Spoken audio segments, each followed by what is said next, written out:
everyone. Today, our Partners in Preservation Awards event for 2024 coincides with the autumnal equinox. Can everyone hear me in the back? Okay.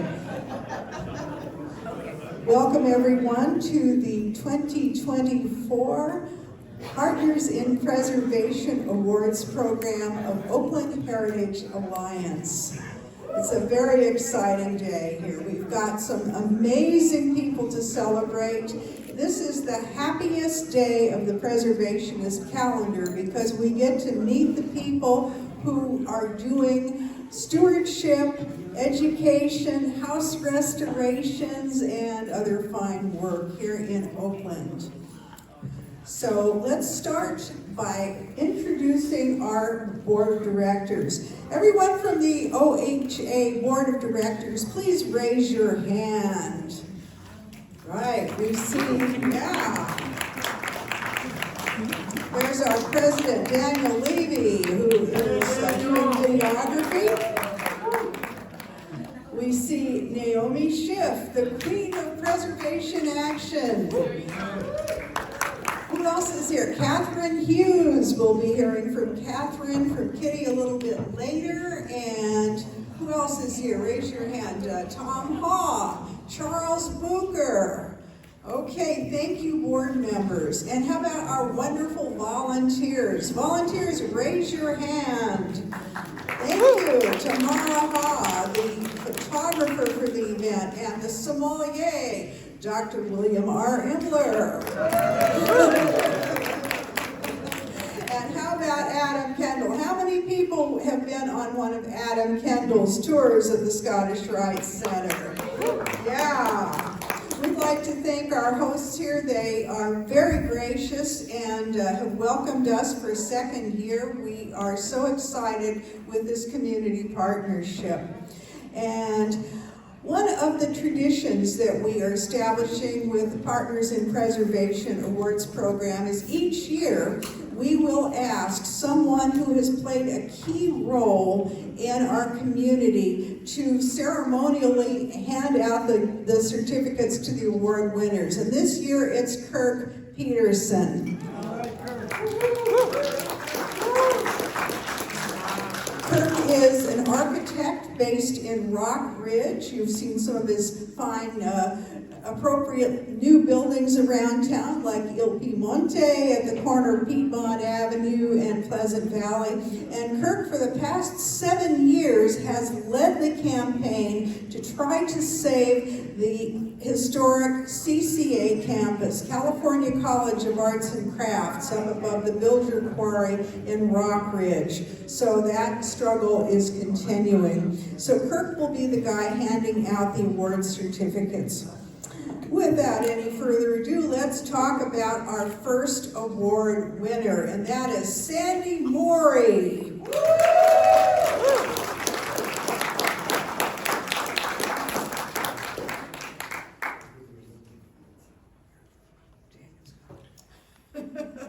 Sorry about that.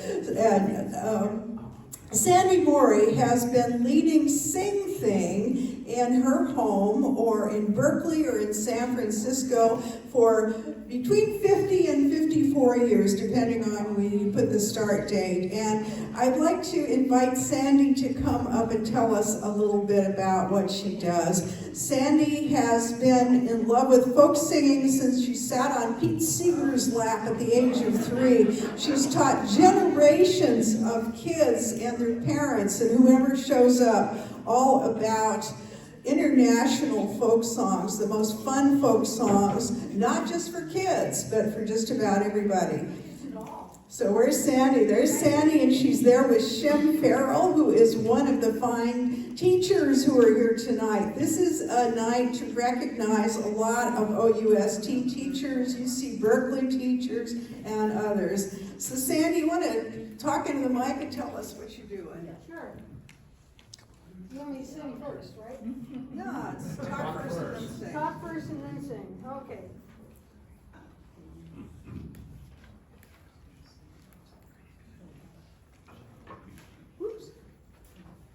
Well, as a Amelia said, I've been singing traditional music and collecting it all my life, literally all my life.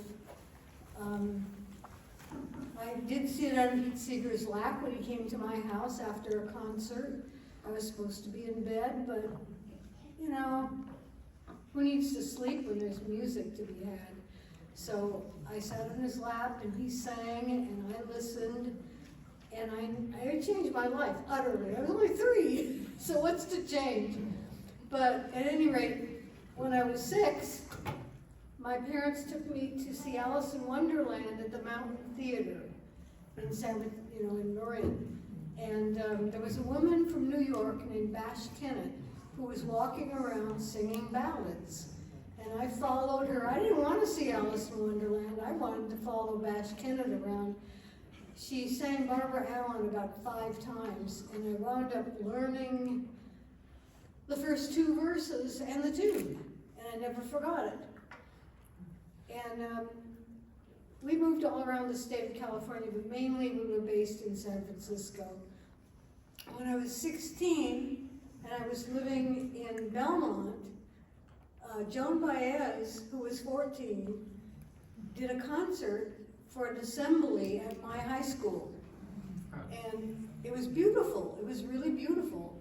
And I thought to myself, I could do that, but I'm not very good at business, so I never got famous or anything because everybody else got famous before me. And I did do a lot of touring. I've had several life changes over the years. And about half my life went by before I even started Sing Thing, which has been going for 52 years. And let's see, where was I? Oh, I sang in the a cappella choir at San Francisco State, and I sang with the symphony. There's just a lot of stuff. And but I've always loved traditional folk music, not the kind that people make up now, but the kind that is left to us from generations in the past, because that's how we keep our history current, and it's the history usually of working people, which most of us are. Anyway, Robin Goodfellow, I don't know if anybody remembers Robin Goodfellow. Yeah, she died a couple of years back. She and I worked together at the Renaissance fairs and the Dickens fairs, and we did a lot of birthday parties for very wealthy people. We did a lot of different things together, and Robin needed somebody to teach her note-bound students without song sheets so that they could learn how to not be wedded to the paper, which is right up my alley. So I started Sing Thing in her house, in her studio. And later I moved to my own house because I moved from San Francisco to Oakland. And hey! Yeah. Didn't want to move out of San Francisco, but once I got here, about a year later, I started thinking, I really like this place. Anyway, I've been running Sing Things since then. Let's see, what else? So I had 3 groups. I had a group in San Francisco, a group in Berkeley, which moved to all around that area, Richmond and different places, and I had the one in my house. And now, as I'm approaching my 85th birthday, wow, I only have the one in my house, because I can't get around like I used to do. But anyway, that's pretty much it for my history. I've done a lot. I was a professional performer with Nirkoda Israeli dance group. I've done a lot of stuff in a lot of different venues. So anyway, I would like to have you sing with me, if you like to do that. And if you don't, that's okay too. And I have some folks in one of the rows that are my alumni. And I have flyers on the information table in case anybody is interested in coming. We start next week. So I'd love to have a group, and I really do need to recruit new people because the old people are getting very tall, and parents are getting a little less involved in what we do. So come on up. Come on up.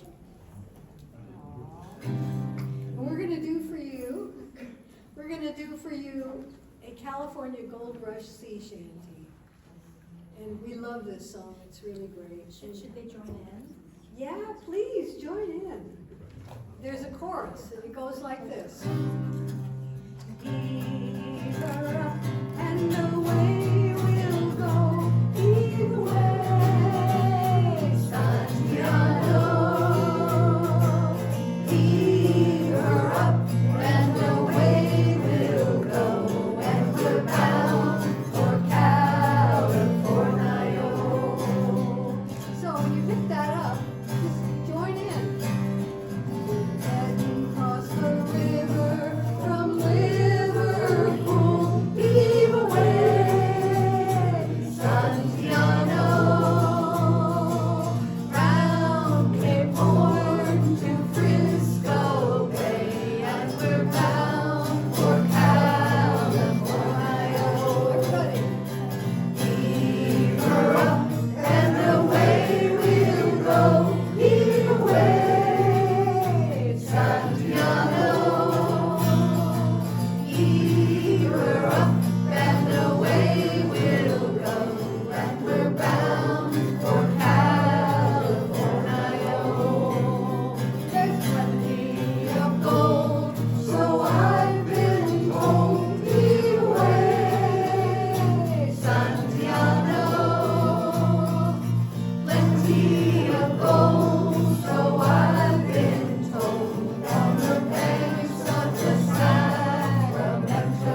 us, we love having a community.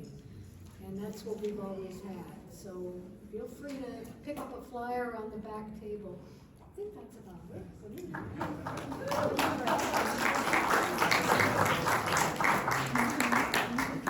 Yeah, where's Kirk with the certificate here? Where's Kirk? There's your certificate.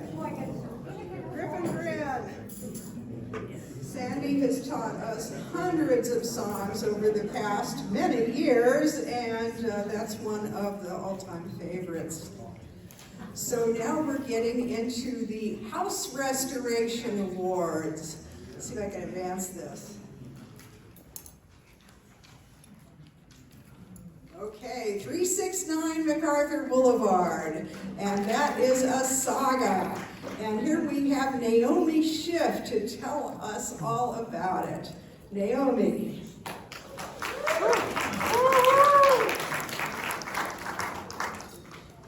Well, I want to tell you that I thought this house was a goner. I've lived nearby for 46 years, and I've walked and driven by 369 MacArthur the whole time along this stretch, which is in Adams Point, right on the edge, right across from the 580 freeway. And so when they put the freeway in, which was before I got there, it interrupted what had been a continuous stretch of residential houses. Not all of them extremely glorious, but pretty nice. And there was this modest but quite distinctive 1910 craftsman house there, which started maybe around 2015 or 16 to look kind of neglected. And I kept my eye on it, but you know, I just walked past it. And then I saw these newspaper articles about what seemed to be a really abrupt and very cruel eviction by a very peculiar landlord who seemed to be demolishing the house around the ears of a tenant. So the house was built in 1910 by somebody named J. Frank Gunn. And in the 1980s, the Cultural Heritage Survey, which was a city effort that used volunteers from Oakland Heritage Alliance, noted it down as a contributor to what's called an area of secondary importance. You know, kind of a nice residential area. Adams Point Craftsman Houses, that was the group. It has really interesting curved eaves and a well-designed window arrangement with a kind of patterned shingle exterior. The original owners were the Limoses, Portuguese speakers from the Azores. They had 3 sons who became artists. The best known is Pedro Joseph de Lemos, who in 1917 became curator of the Stanford University Art Gallery, and who was a proponent of the arts and crafts movement.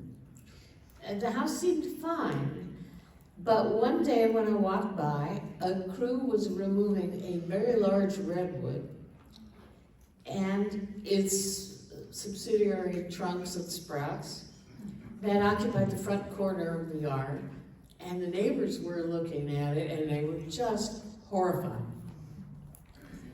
So the owner proceeded to gut the house, pretty much, starting while it was still inhabited, and hung up a very large political banner for a candidate who is not popular in Oakland. And then installed a big chain link fence.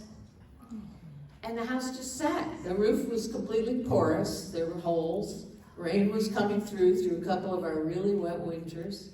It was as derelict as it could be, and really kind of an insult because the adjacent houses were okay.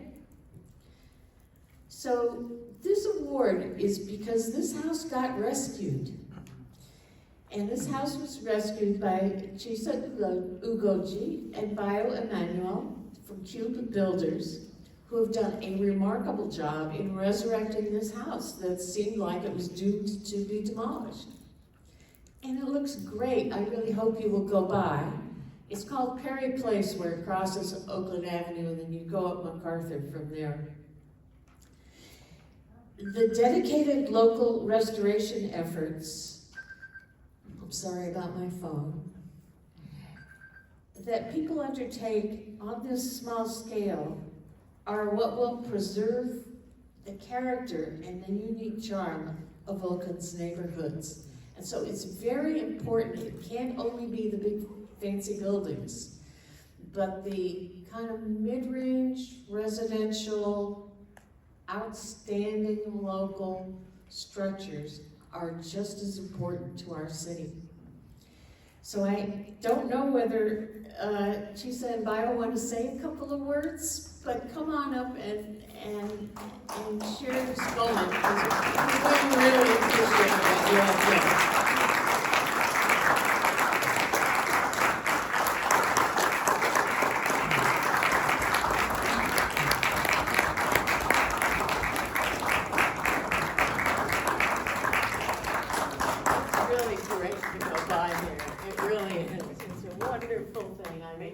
Appreciate your efforts. It's been wonderful. Thank you.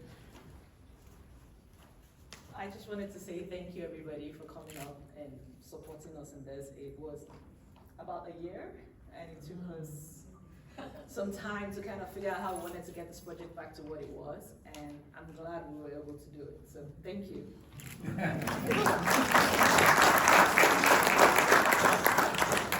Thank you, everyone.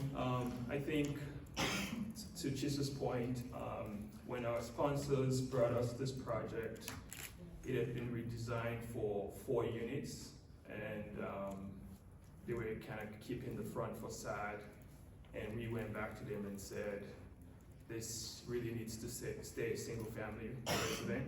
And I know we need more housing, but this house is unique, and we went back and redesigned it and worked towards getting it back to a single family.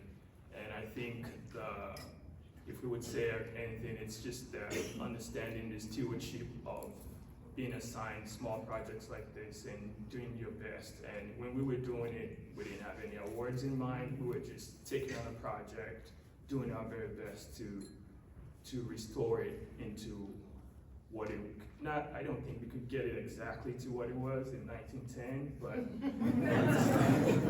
we just did our best. And I think it's that understanding that humility, and that you would be given projects, and we just have to stay humble to understand what we can do and what we can't do, and we just do it to the best of our abilities. It's wonderful.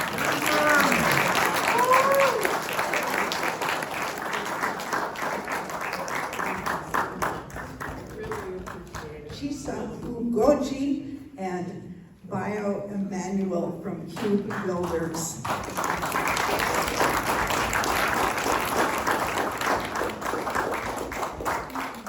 How many people have read about the Busby Chambers family in Oakland side?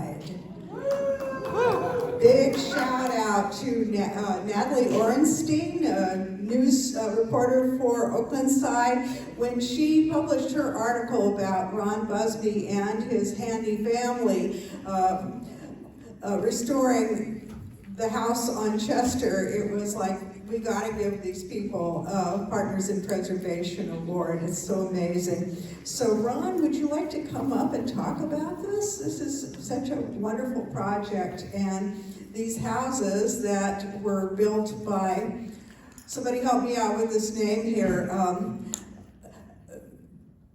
Verbeline, John Verbeline, he built like 300 Italianate houses in West Oakland in the 1870s and 1880s.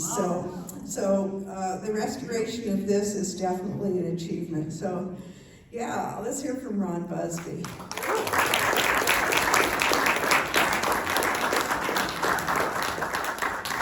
Hi everybody, really appreciate the award and the opportunity to share it with my family. That's, I think, the most important part for me. People have really been asking me as I've been working on this house, is it? The microphone, yeah. Understood. People have been asking me as I've been working on this project, when will you be done? Everyone's always asking how long is it to be done, like when can we stop coming over to help you with things. And one of the big things I really keep returning to is this quote from Leonardo da Vinci. He said, "Great art is not finished, it's abandoned." And after I have asked everyone for help, I've maxed out all the PTO. After I have asked every person that I know to help me move something or pick something up or throw something into the back of a car, I've definitely either abandoned this project or finished it. But the great part about it is that I get a chance to do it with my family. I have done this project with this kind of hope. When I started it, I really thought, okay, I wanted to just buy something to be finished. But I realized the only way that I can actually afford something is if I was going to fix something. And as I've talked to a lot of people, I remember I chatted with my aunt, who's a part of the project. She's one of the names on the list. She said, buying a home is an act of hope, that a place will be better in the future. And the idea that something will get better and that you get a chance to be a part of it. What's really gratifying about this is that this home is one of the first 300 homes that was built in Oakland. So it was a part of a city that didn't exist in a lot of ways. Woo! Woo! Yeah. And I've talked to people about it. I make this joke all the time. One of the first residents to live in this home was a blacksmith, and today it's some black guy. And Is your last name Smith? But I think, in a lot of ways, there's a really great joy in the process of working with people that care about you and care about the process that you want to create. And the fact that my family at least, has really let me kind of be creative in the process of trying to renovate this exactly the way that I would have found and made it to see about 150 years ago. So spending the time to do the research, to drive around with me across the city to find places that have the right color scheme or have the right set of fixtures. The kind of fantasy of doing that effort and putting that time in has been a really gratifying part of the experience. At least from where we've sat, it's taken a lot of time to work on this house, but the best part has really been that it's been a really incremental part of the process. So we started with the outside, so it had lead paint and it was chipping, and so from the start, we had to go ahead by hand, strip the whole house, and find the right color scheme, and sit through and figure out what would have been the right greens and creams that would have been used at the time. And then we went interior, and so we tried to figure out, hey, what would have been the right tile that people would have used for a foyer or an entryway. And so I think there is something really powerful and really meaningful to be able to do something where you have a lot of opinions, but it's not just the idea of having that opinion, it's also in being able to see that opinion realized and see it mirrored back to you as worthy of having one in the first place. So I'll say that I had never done a renovation before. My grandfather, my uncle are both contractors in Oakland. My grandmother and grandfather met in rural Oklahoma. They will tell you one of their first memories was actually picking cotton in Oklahoma to help their families raise money. And so they left to come to Oakland because they believed it was a place that could be a place of hope and a place of opportunity. And so the reason why I came back, I've been living in New York for a long time. I tell my grandfather the same reason why he came to Oakland is the same reason I'm staying in Oakland. And I think so often I was talking to people, there's this doom loop. You read it in the news that Oakland is on the decline, that its best days are behind it, that everything that's worth being here is leaving. And I just don't see that. No. I can't really relate to that headline.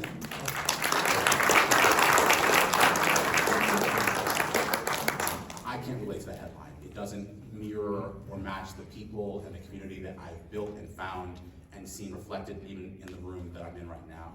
And in so many ways, I think that's what is really powerful about being able to renovate and build a home that is connected to so many generations of people that had hope in their city and in the place they lived, and to be able to just be a champion and a part of that. I will say, and I'll close it out, that I got a chance to talk to my grandfather. I've been living with them as I've been renovating this place because I really couldn't afford any other options. And I asked him, him and my grandmother are in their 80s. And I was saying, would you ever want to live forever? The technology is improving. There's a day that in the future we all could. He said, the goal is not to live forever, it's to build something, it's to nurture something, to create something that will. And so, at least in this moment in this house, the hope is that for the next 150 years, for whoever has it, for however long I have it, the idea that something can last forever is really in the work that we create with each other and for others. And so in this home, that's what I've really been grateful to be able to be a part of. So thank you all so much.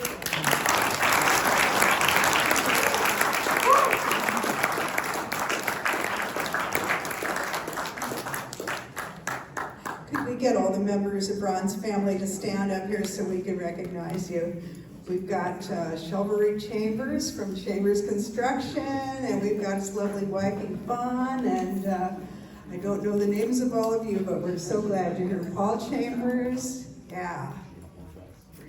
Yeah, big round of applause for these presentations.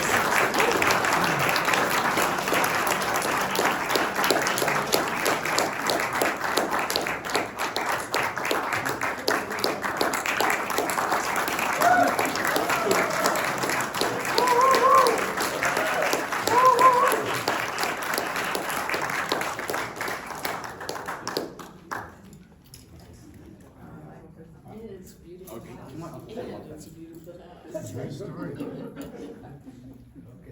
I missed that, sorry. Oh. Oh, yeah, sure. Hello, everyone. I wasn't really ready to kind of say something, but I kind of felt that the need is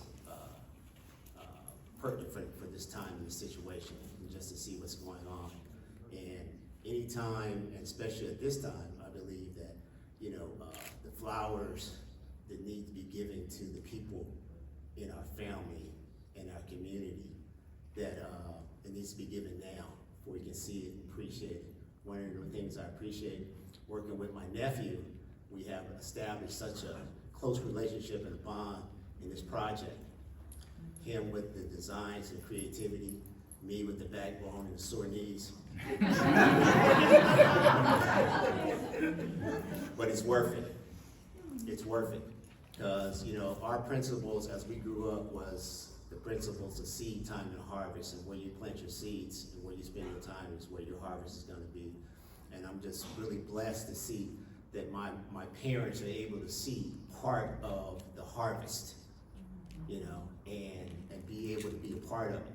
So, and we're big on not only just the individual, what we can do to develop and help a community. And this particular project here came about, and you know, Ron had his eye on it, and he was aggressive to get in. This is what he really wanted, and I just kind of felt like, you know what, I have to be a part of this.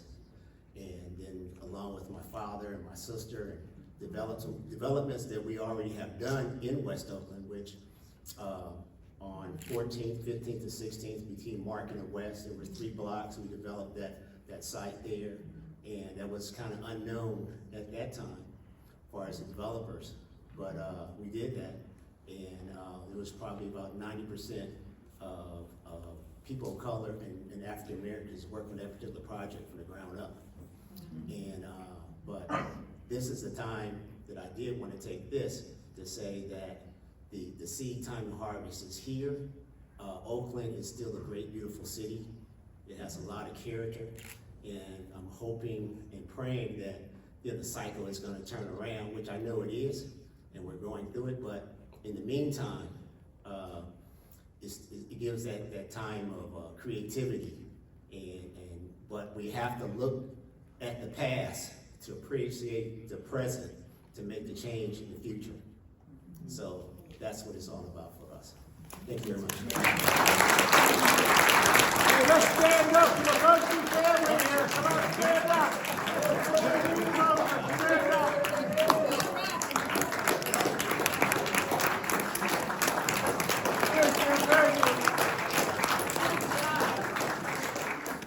Great job.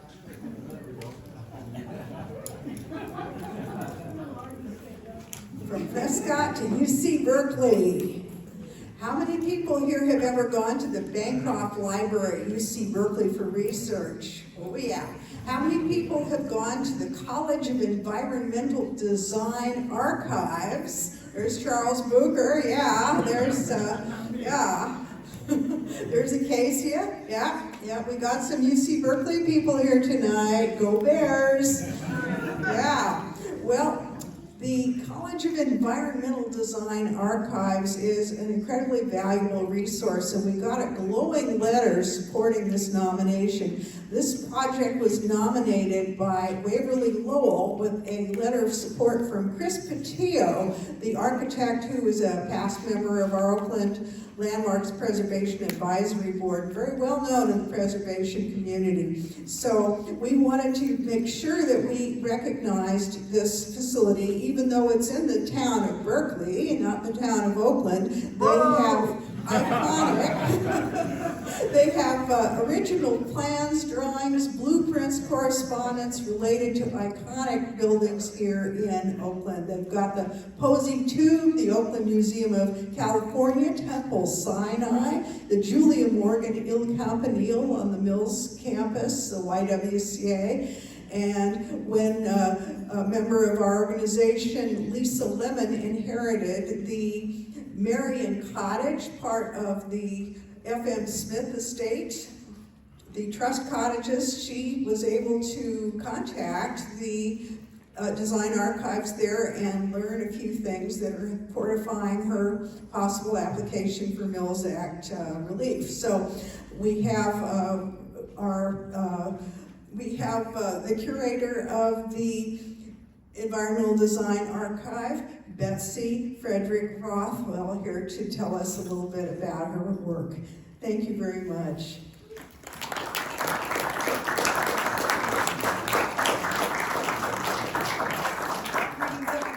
Greetings, everyone. Shorter people moving down. I'm so honored to be here, to be honored by this organization, and also to be part of the group of honorees that are here tonight. It's really amazing to see the work that's going on in Oakland. And it's true, we are in Berkeley, but our collection expands far, far beyond those boundaries of the campus and of the city. So the Environmental Design Archives, as was said, is a historical collection of architecture and landscape architecture drawings, photos, and documents. So we're probably a little different than most other folks work here in that we're two-dimensional in a three-dimensional world. The archives was founded in the 1950s at the UC Berkeley School of Architecture, primarily to support a transition from traditional to modern architectural pedagogy, but also to temper the effects of modern development. At that time, the school aimed to honor what it saw as its special responsibility to the region's history by preserving documentation of what was then, as is now, the rapidly changing built environment in mid-century California. So the EDA has always intended to be a partner in preservation, whether by documenting what could not be saved, or by serving as a source of documentation, making it easier to save, rehabilitate, or restore. So I invite all of you, whether you have a project on board or not, whether you just have curiosity, to come to the Environmental Design Archives, and invite all of the other preservation advocates you know as well, to pay us a visit. Anytime you begin a preservation project or an advocacy effort, if it's a building or a landscape we're saving, it's very likely that we might have some record of its origin. We don't just have the iconic buildings, we do collect by architectural and landscape architectural creators, but that really spans a range from iconic buildings down to everyday buildings, and we do think about that broad range. So do come see us if you have some curiosity about something in the built environment that you're interested in seeing the documentation for. So I thank you for this recognition and for all of the work the OHA and partners and my fellow awardees do to preserve this special place we call home. And I look forward to seeing all of you, I hope, one day at the Environmental Design Archives. We are open to the public, we welcome the public. Just get in touch and we'll see how we can help you. That's what we're here for. So again, thank you.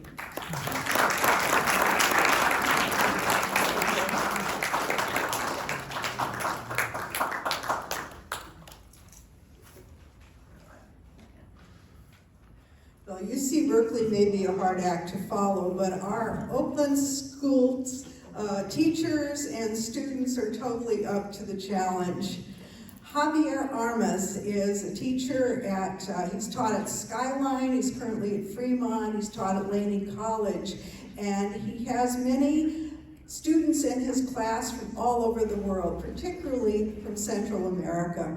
And we have a thriving community of Central Americans here in Oakland. Many were refugees during the brutal Civil War that went on from 1960 into the 1990s, and now we have indigenous people whose families were perhaps driven out of the cities and into the highlands because of the Civil War, who are now climate refugees, having experienced crop failures. And nonetheless, we have this wonderful community with culture. We've had an exhibit on Mayan weaving recently on International Boulevard in Fruitvale. And Javier and his students have a program going to teach and preserve the ancient Mam language, a Mayan language older than Latin. So, Mr. Armas, could you come up and tell us something about your project?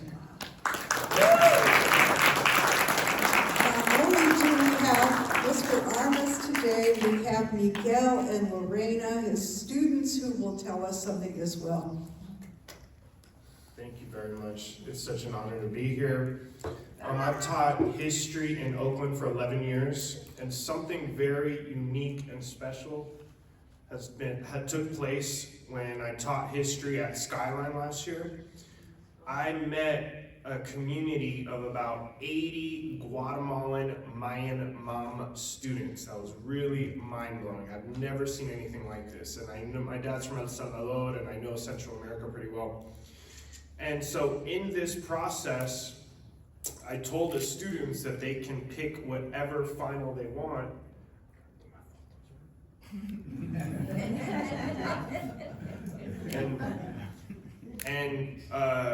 So many of the students of Guatemalan Mayan descent picked this particular history, their own history, for their final research.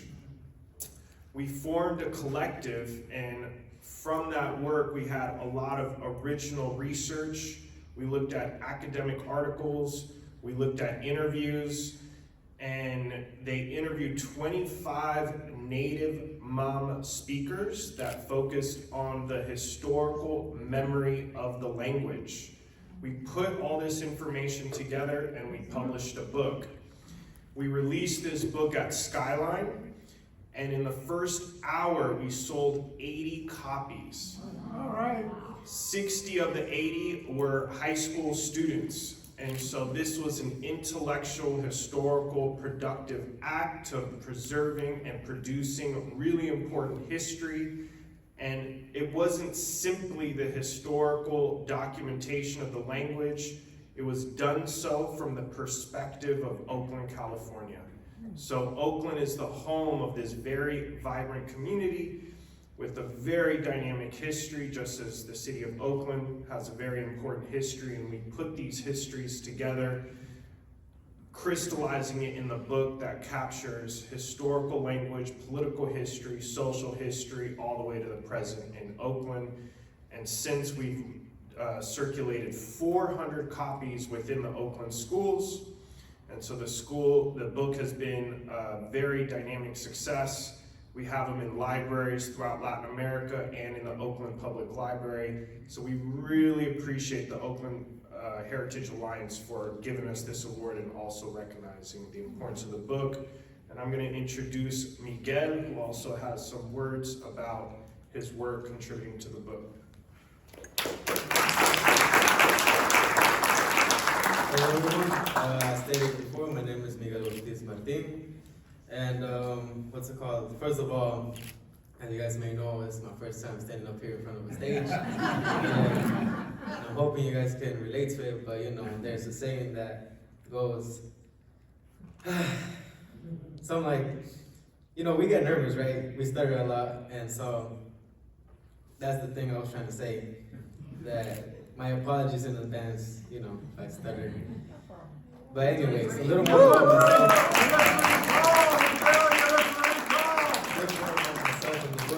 I kind of relate to it. Well, I relate to it, right? Because first of all, I also speak Mam, So I pretty much know more about this book, right? And what we try to do with this book, right, is preserve the Mayan language, Mam. And what's it called? I wasn't born here, right? I was born over there, so luckily my grandparents and family members over there taught me, although I don't know how to write it, but I know how to speak it. And so I came here at age 7, and once I was here, the language barrier was a big of a thing for me. And so, since, I didn't know Spanish, so the only language I pretty much knew was Mama. And so going to a Latin school was not hard, but it wasn't easy too. And so the thing is, over time, over the years, I noticed that my specific group of people, right, started to grow more in Oakland, especially in the Fruit Belt area. And so I seen more of my people, but the problem is,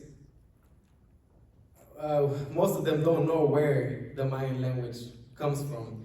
They don't even know, how long it's been there for, right? And so that's what we're trying to do. We're kind of trying to teach people and preserve it as well. But we're trying to teach them that it comes from someplace, and it's not just the language, it's them in general. Like it's us, right? And so that's why I started working with on this book along with my teacher here and my other student right here, right? And so, that's pretty much it about myself and the book. Yeah.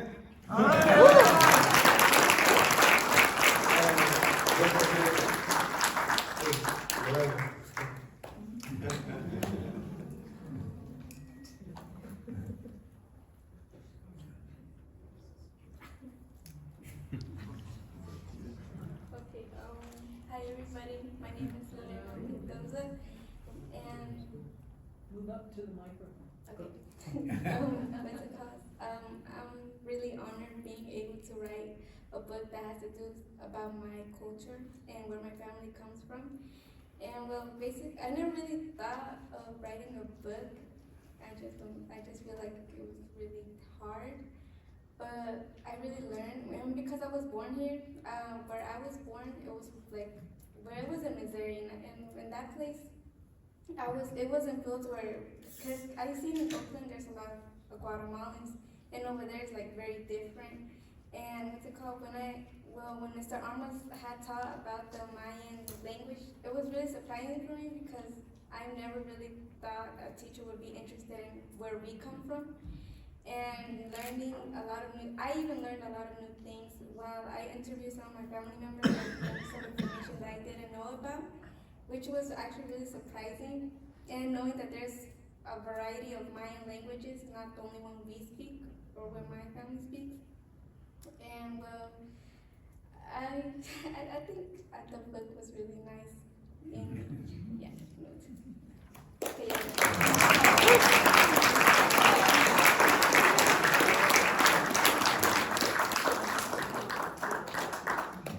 Could we hear some Mom? Yeah. Could you speak for us, please?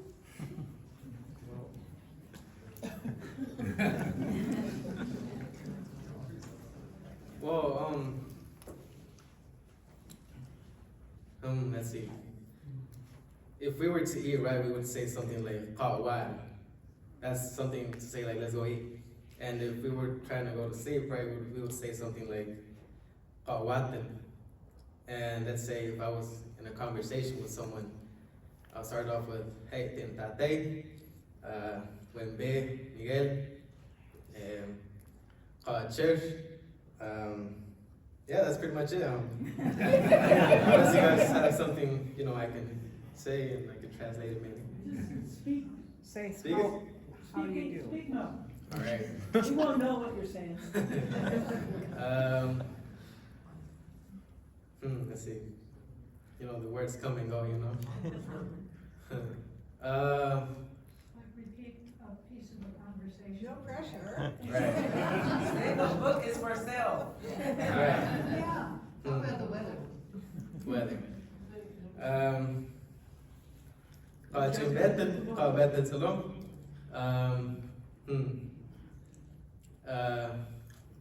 Kawatal, Ka, damn. See, the thing is, I lost my words. Put you on the spot. Maybe she knows something.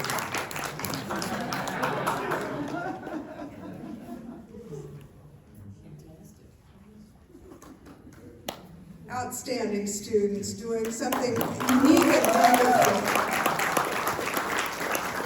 And of course, the mom language translators, the mom language are in demand. They're in demand at hospitals and the court system and public agencies and teaching this wonderful language. And when he says he doesn't write it, have you seen what is involved with those ancient glyphs of the Mayan languages? It's pretty mind-boggling, much more complicated than any modern language I've ever seen. So let's, big hand for Mr. Armas Miguel.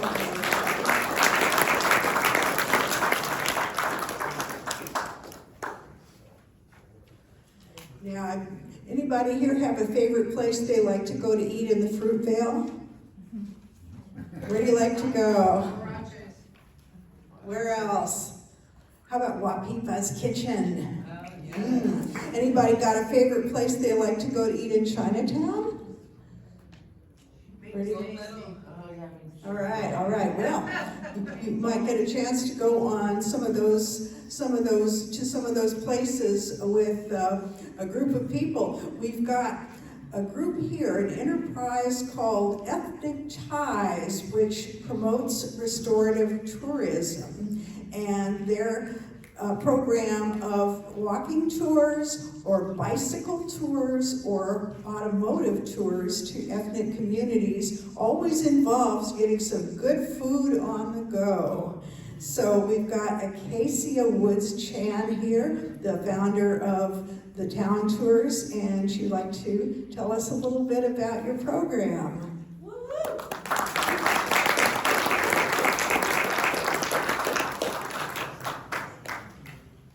Hello, good afternoon. How you all doing? Whoa, it is different up here. You're right. Automatically nervous. Okay, so I want to say thank you so much for the honor. This is just such a blessing for us. One thing that I'll say, I just have one quick correction. It's Ethnic Ties Town Tours. I do believe that if you're gonna be in any setting for more than like 30 minutes with people, you do need to have food. So yes, food is always part of the tours, but really the focus of all of the tours is the resilience and the collective power that a lot of our communities of color in Oakland have, specifically given a lot of historical erasure of our narratives, of our realities, of the historical and geographical milestones that we have made. And so on our tours, which include, yes, you can see here the Fruitvale Taco Tour, which we do have tacos and different food, but the biggest objective is to, again, uplift the narratives of a number of local histories and cultures that unfortunately go unheard, and especially in Oakland, excuse me, we have so much negative press that focuses on, just like many people have said before, a city that's dying or becoming deserted or rampant with violence and whatever kind of things. And our thing, yes, that's not to say that those things do not exist, but we coexist with a number of positive attributes that are happening also in this city that have actually created national standards.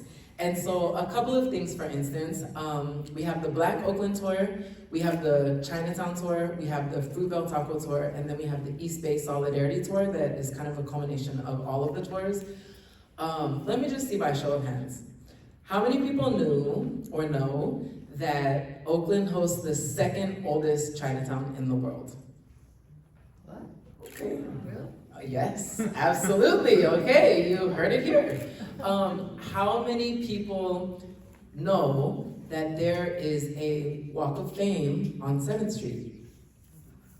Okay, maybe it's fine. Oh, I'm like preaching to the crowd here. Well, so just to say, these are some of the things that we highlight because unfortunately that is not general knowledge. in the places that a lot of us are born and raised. And so we're honored to bring a number of different educational groups. Last year, we were actually able to bring 3 different local schools tour groups because we got a $10,000 grant from the City of Oakland Cultural Funding. And so we picked up these kids, youngins, that were spanned anywhere from K to 12, picked them up in charter buses, brought them to the tours, had food, everything was all subsidized by the government. Thank you, Oakland, when you do it right. And so it was just a momentous experience for them, and we got so much different testimony after the fact. And one of the sad realities, but something that is just heartwarming to us, and part of the reason that we do this work, is that they had never known about a number of these different histories. And these are some of the places that they walk by every single day, and may even have ties to some of these histories. So for instance, when we go to the 16th Street Station, which actually one of the ways that we even got connected with the Oakland Heritage Association was in our Oakland Heritage Alliance, was through our passion for uplifting the narrative and the history of the 16th Street Station. So these things are in the front, so yeah, definitely support. On our Black Oakland tour, we go to the 16th Street Station, and every single tour that we go there with people, we learn something new. Someone has an uncle or great-grandfather or neighbor or somebody that was a Pullman porter or that worked there, or that their father or someone had come and they were gonna pick them up from there. There's always something new that we learn there. And so for me, hearing the history of a number of different now elders whose eyes light up when you ask about things that to me I would never know, or to maybe people in my generation might be like mundane facts of history that have passed and gone. However, this is their life and it's their story, and it remains kind of part of their legacy that unfortunately sometimes just goes untold or stays within their family, but does not become part of the larger consciousness of cultural and just general history in Oakland. So that's what we're doing, and we host a lot of educational groups, we have corporate groups or work groups, and then also those who are attending conferences. For us, I think what's really important is to continue on and uncovering and uplifting a number more of these histories, so getting as many people who have the knowledge involved as possible. I also believe that tourism as an industry, I know it has pushed out people of color or does not let them into the industry. And so when we say restorative tourism, the point is to use tourism as a tool of economic development that uplifts the narratives of specifically people of color, specifically local people of color. So some of the ways that you can support, if you're interested, number one, we love volunteers. So if you we'd love to first of all collaborate with some of the tours. I know that you all do tours. So we would like to volunteer. We would love to collaborate in whatever way that looks. If you're interested, we're always looking for ways to subsidize tours, again, for our local youth in particular. And then also, we're always looking for sponsorships as well. So we do have, again, the walking tours, we have the vehicle-led tours, we have self-guided audio tours, and then coming are the bicycle tours, but all of that takes funds. So thank you so much for your time. If you're interested, myself and Kina are here. We have some of these brochures in the front. And yes, thank you so much for the honor.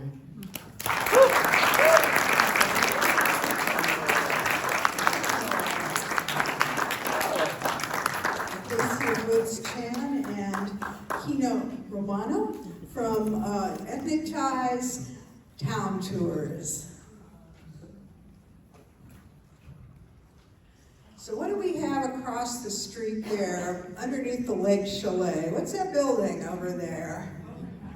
Lake Merritt Boathouse. There's a number of rowing clubs on Lake Merritt, and we're here to recognize the Lake Merritt Rowing Club, which was founded in 1962. Apparently, the U.S. rowing team didn't do so well in the 1960 Olympic Games in Rome, and so two coaches, one of whom was an admiral who was a World War II hero, decided that they needed to beef up the rowing program here in Oakland. So ever since 1962, the Lake Merritt Rowing Club has provided a wide range of recreation. Right now, they've got programs for youth that involves learning to row. Kids can go on Monday, Wednesday, and Friday and learn to row after school. They have summer camps for learning to row. And the Laney College students get PE credits. They can work out in the gym on the rowing machines and then come over and get in a real boat and be in the real water.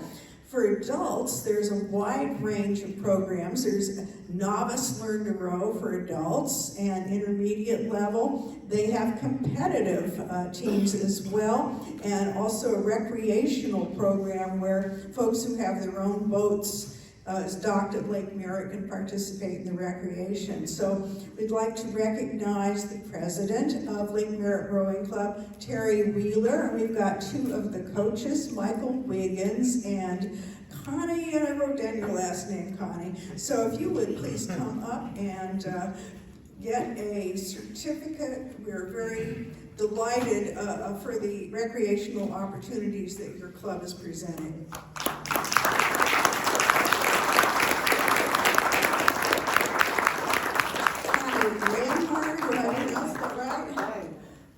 Thank you very much. So we would like to invite you all to learn how to row. I am the loudest coach on the lake. Coach Connie, everybody knows me. I also have a dog with me, Coach Finn. And I coach everything from youth to wise adults. We don't have old adults, we have wise adults. Yeah. So there's no limit to when you can learn to row. You can start when you're 8 years old. We have had rowers who are in the 80s and still learn. Our focus is on being all-inclusive. We have tried to represent Oakland. It's my family, like my extended family, with our wonderful club president Terry and coach Michael. And we really like to represent Oakland. So we have scholarships for youth that are underprivileged to allow them to row, both in the summer as well during the school year. We offer all sorts of learn to row classes. Again, if somebody has not the finances, we offer scholarships for that too, because we want to represent Oakland. And we are not one of the clubs who is, rowing is known as an elitist sport. We try to distance ourselves a little bit from that. That doesn't mean we are not fiercely competitive, we are, but we also allow rowers to just row recreational, and the family and the fun and the recreation is a major part of us. And we are very lucky to be in that boathouse. That boathouse has been there since 1909, I believe. When I first started rowing in not rowing, but when I first joined Oakland in the 1990s, this building was falling apart. It was the city of Oakland and they had not restored it. We are doing warm-ups in the morning, the rats running around our stomachs. It was really borderline for us. But we were glad to have rowing there. It used to be very elitist around here, but then it fell apart. Then they sent us over to the Bellevue boathouse, that is the current boathouse for the city of Oakland, and renovated Lake Merritt Rowing Club. And now we are in heaven. We share it with the Lake Chalet. It's a beautiful relationship, and we are so fortunate to have this beautiful old building that was designed really well. And it's still part of that old part of Oakland that you saw in one of those pictures with the old buildings, one of the few remaining buildings. You should just check it out. If you don't want to row, just sit at the Lake Chalet and watch us row, and we will wave at you and see it. And there's one more thing I would like to say. I know we are out of time, but we also really take great pride in taking care of the lake. We do a lot of stewardship, we do a lot of trash cleanup. I'm also an environmental science professor at College of Alameda, so I'm part of the water quality measurements that we do on Lake Merritt with the Rotary Nature Center and the Lake Merritt Institute. So we organize trash cleanup, we always take care of the wildlife, we have people to rescue birds. Yes? Can you say your last name again? Weihenmayer. Yeah, it's very German, I know. So, yeah, so, you know, we live Lake Merritt. We live Oakland. I think that's and we are just a wonderful group, so check us out, grow with us, and come on.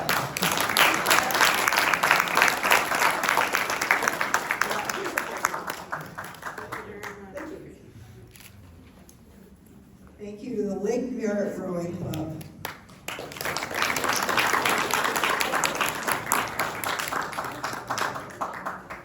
Well, we have reached our grand finale, the Oakland Ballers. So here's where we get a twofer. Not only are the Oakland Ballers have they restored and preserved Raimondi Park in West Oakland, they're also preserving professional baseball in Oakland. So we've got some folks from the Oakland Ballers organization. We've got Laura Geist, the Chief of Staff. We've got James Harris, and board member Kitty Hughes will tell you all about the evolution of the Ballers.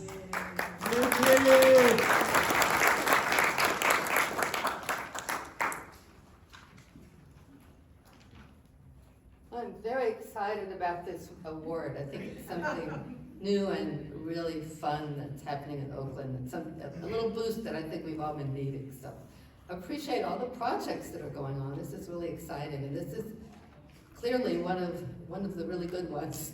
As you know, baseball is a national pastime. It can be traced back to the early years of our country, and it has deep roots in Oakland as well. I don't know if you know this, but Raimondi Park is located in what was a marsh, and it flooded at high tide. And the marsh, I think the train station was sitting on the same marsh. You could see the train station, 60 the Woods train station, from Raimondi Field, which is an interesting connection about the old fabric of West Oakland. So the marsh had to be drained and filled in and everything, and by 1896, the city had purchased it to use as a ball field, but it didn't open until early 1909. And it was frequented by many kids from the neighborhood from many different cultures around the world whose families had come here when the transcontinental terminus for the railroad was completed. So it was really like a little mini view of the world there, which you see children playing from many, many different cultures. There was a famous priest, Father McNally, who was a priest at the St. Patrick's Church there. He used to get out and play ball in his cassock with the kids. And I love that story. The park was not the only, there were several municipal playgrounds and ball fields in the early days of Oakland, but Raimondi is definitely one of the earliest and certainly one of the most culturally significant to our city. What many people do know about is that in the 1940s, the park which was originally called Bayview Park, it's gone through several name changes, but it was renamed Raimondi Park for Ernie Raimondi in the 1940s. He was a World War II veteran and a ball player himself. And we do know of several ball players who became professional players who kind of grew up in that park as well.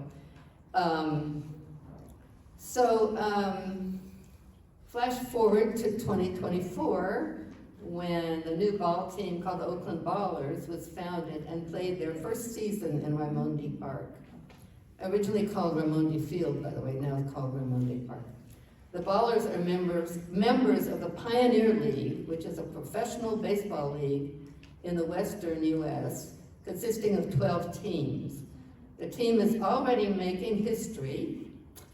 Kelsey Whitmore signed with the Ballers in April 2024, and she is the first woman to play for the Pioneer League. As a pitcher, she struck out a batter in the first season. I like that.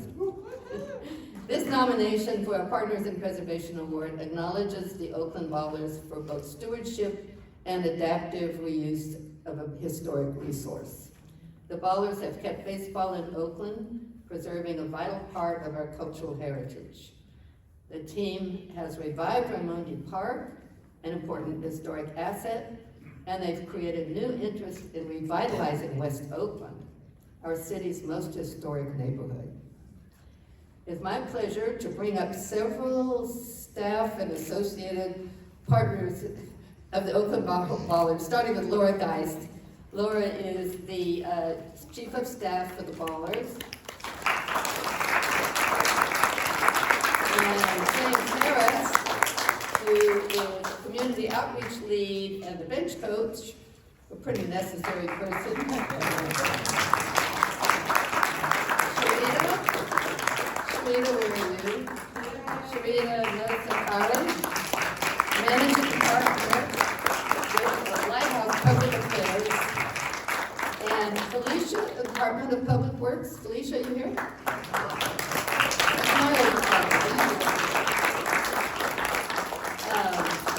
Felicia, Gotham.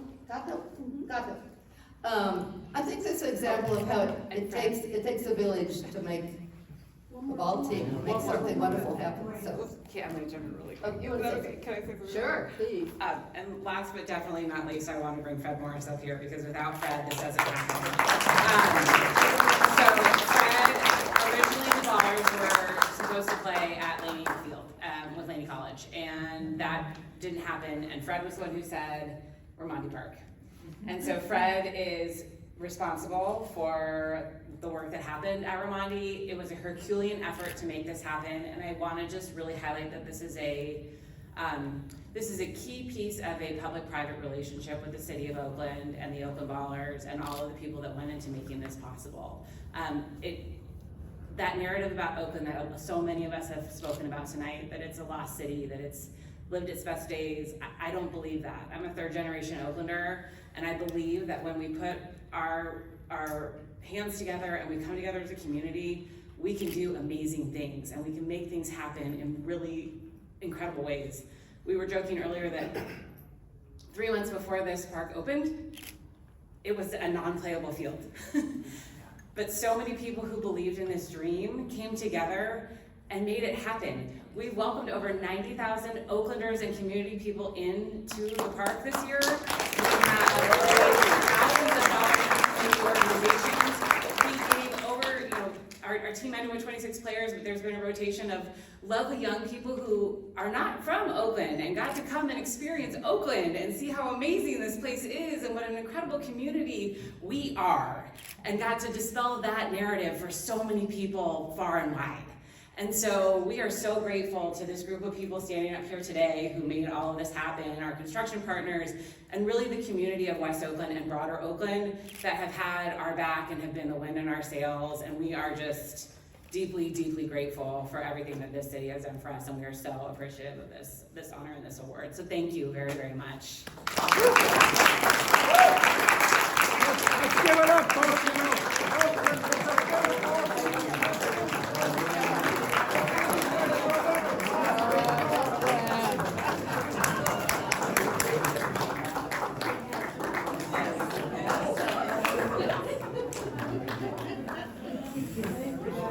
Wow, what an afternoon. Before we wrap up our Partners in Preservation Awards, I want to correct one big error, which is when I introduced the board, I skipped over Allison Finley. Whoa, yeah, the backbone of the Walking Tours program for many a moon, and how many people were on Walking Tours with Allison this past summer? Yeah. Well, I know that our event photographer tomorrow is going to want to take group pictures of all of the award winners, so don't skip out quite yet, and I bet you could even get Bill to pour you another glass of wine if you were so inclined.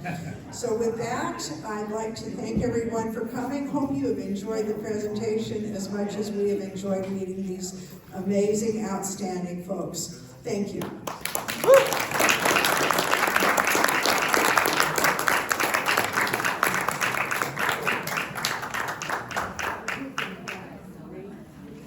And the bar is open.